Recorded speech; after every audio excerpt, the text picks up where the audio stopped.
have. You could have your own crew and a code and swords and guns.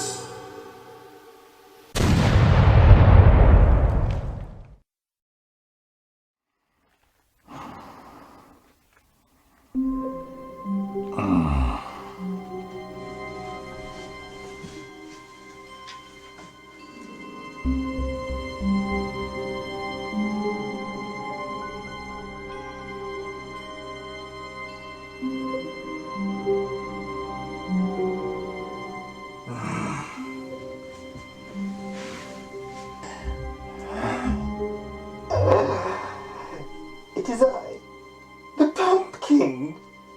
I have all the pieces. Let us play! Hey, PK. Blockbusters? Seriously?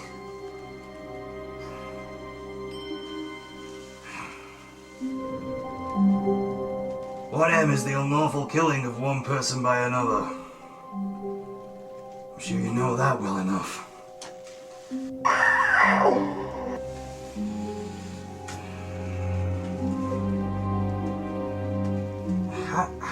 How did you do it, PK? I usually pick up the questions like so, and then I read them. What C is the standard unit of heat?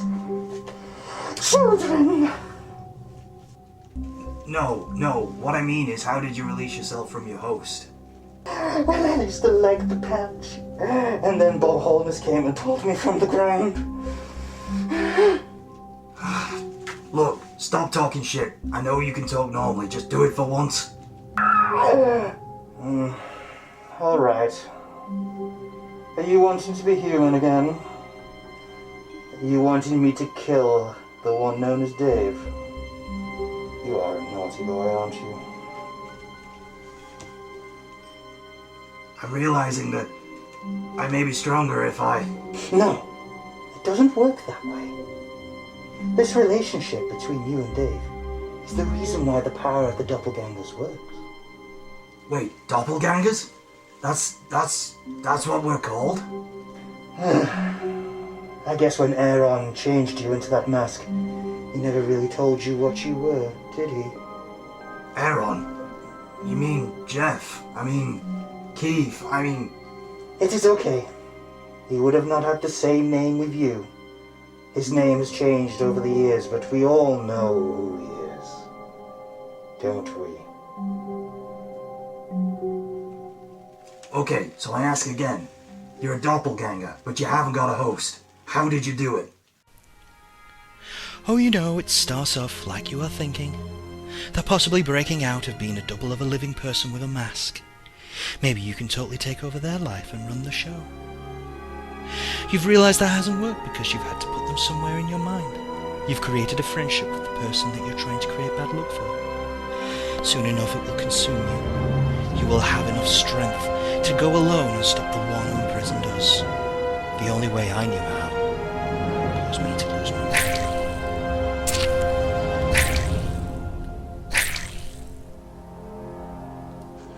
You can kill him, GS, but know this. The last strings of your humanity will snap, and you will be trapped in limbo, lost to play games with those that actually have a future.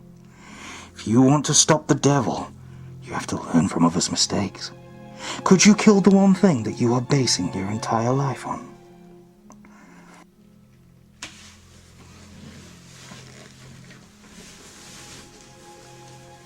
I have to go back now.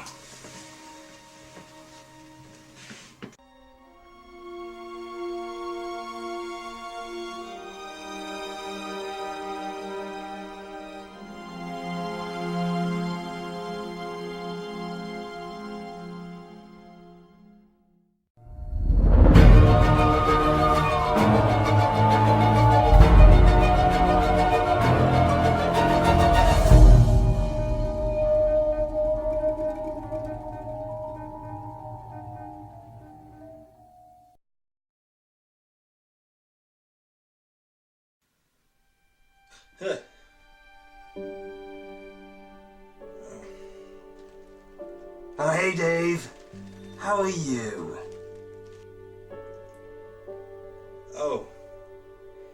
You again. What do you want this time? Are we getting used to this way that we can communicate with one another? I get ever so lonely. I still don't understand what you want from me and how I fit into this whole thing with Keith. That would be nice. I'll get to that. But first let's talk about greed. The greed of me, the greed of others, the greed of Keith. Go on then. It's not like I've got anything better to do with my time today. Something was once taken from me, now lost forever. The same could happen to you if you get too greedy. Video games hold the answer. Greedy characters. There's one thing that's for sure, and that greed is rife in video games.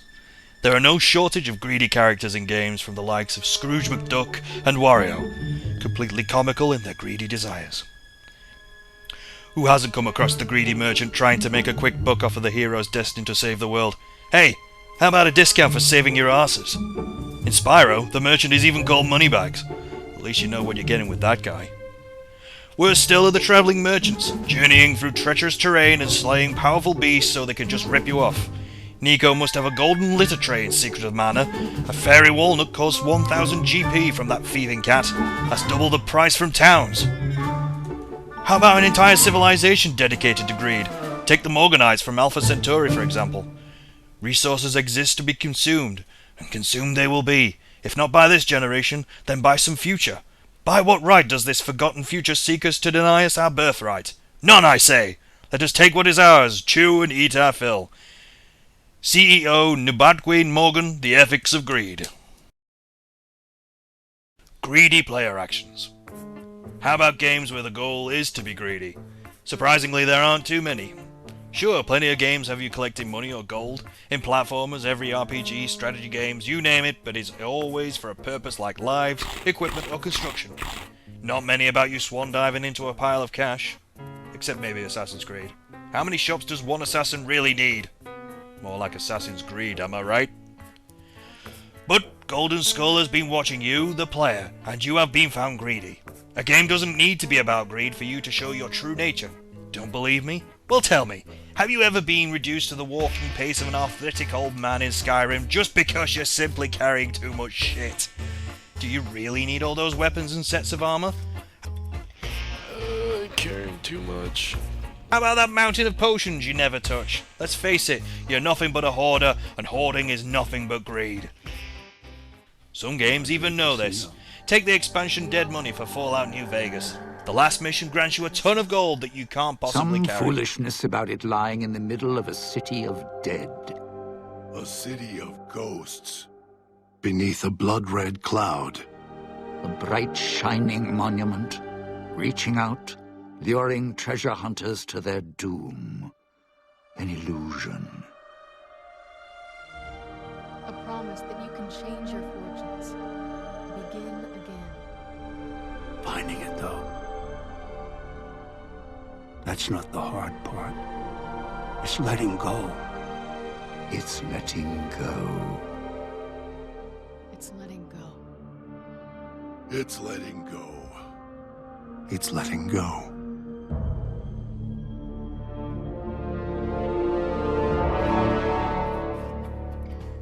A similar situation occurs in the Secret Armory of General Nox expansion for the first Borderlands. You find yourself in a vault full of weapon crates and a ticking timer. How many of you died in that very vault searching for their pearlescent weapon? The game developers are onto you, and so is the GoldenSkull. For what is true greed but the scavenging and the stealing, the theft and the trickery, the manipulation, and the need for more?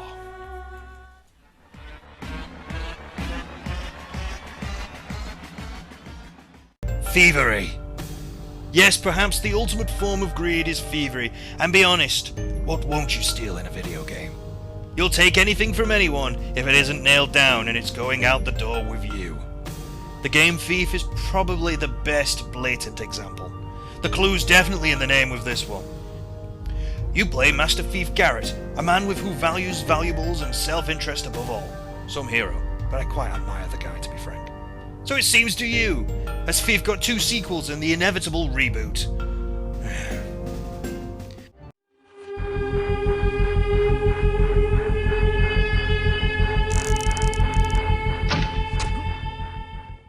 That's not the only game to focus on thievery. Games like Payday and Monaco, What's Yours is Mine, set you as a gang of robbers ripping off banks and the like. Thieves are even set up as likeable protagonists. Take Sly Cooper, the lovable raccoon, and Nathan Drake in Uncharted. How many men will he mow down to plunder some ancient treasure? Am I right? Can you think of an open world game that doesn't allow you to rob someone blind? I can't. From murdering people in the street for their cash in Grand Theft Auto, to using your magic phone to hack ATMs in Watch Dogs. Stealing is near omnipresent in these types of games. You can pickpocket an innocent crowd of people in Assassin's Creed so much so that you can actually earn an achievement called Kleptomaniac. In the open world RPG Skyrim, you can even put buckets on the head of merchants and then rob them bucket blind. You will try this next time you play the game, I can guarantee it, and you will laugh the entire time. Speaking of RPGs, how many of those just let you barge into people's homes and have a good old root around seeing if they've got anything valuable for you to take? Some even highlight this devious habit of yours, like in Final Fantasy VII. A shopkeeper in Sector 5 will tell you off with this, "Hey, don't come barging into my house and opening up my freezer. Didn't your mother ever teach you that?" In Legend of Zelda, Link's Awakening, you can steal from a shop prompting a message asking if you're proud of yourself, and then the game will rename your save file to Thief, which happens to be the new name of your character from now on. Not that any of these games stop you from doing all this stealing, of course. No, you wouldn't like that, would you? Greedy corporations. Perhaps the greediest of them all are the games publishers. You would be forgiven for thinking that they're trying to milk gamers for everything they've got.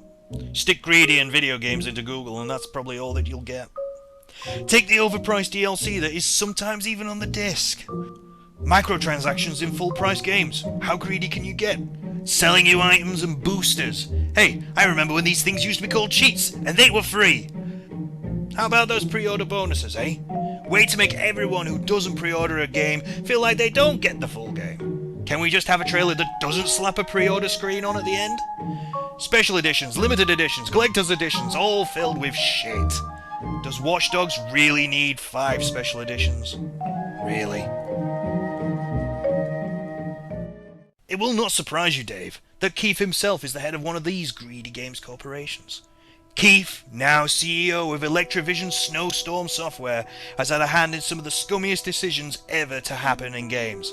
Like an invisible hand behind the scenes. You will know his handiwork, but his name never shows. Keith cancelled the Dreamcast. Keith bought Bullfrog, Westwood, and Maxis just to ruin them.